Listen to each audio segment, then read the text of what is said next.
नमस्ते दोस्तों, मेरे यूट्यूब चैनल पर आप सबका स्वागत है।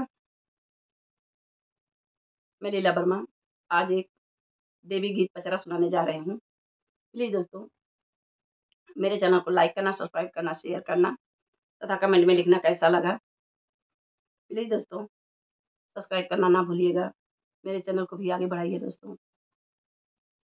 जैसा होगा कमेंट में ज़रूर लिखना।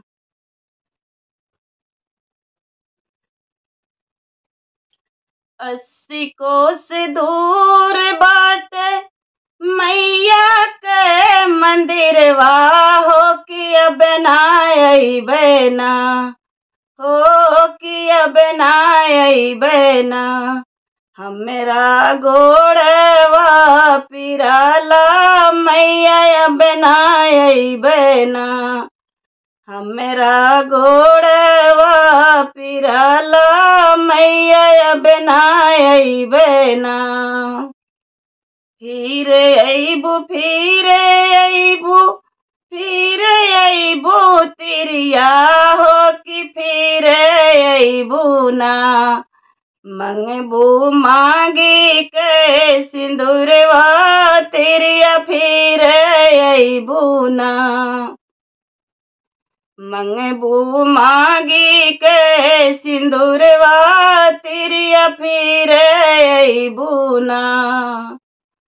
अस्सी कोस दूर बाटे मैया के मंदिरवा हो कि अब ना अइबे ना, हो कि अब ना अइबे ना। हमरा गोड़वा पिराला मैया अब ना अइबे ना। हमरा गोड़वा पिराला मैया अब ना अइबे ना। फिर अइबू तिरिया हो कि फिर अइबू ना। मंगबू गोदी में ललनवा तिरिया फिर अइबू ना।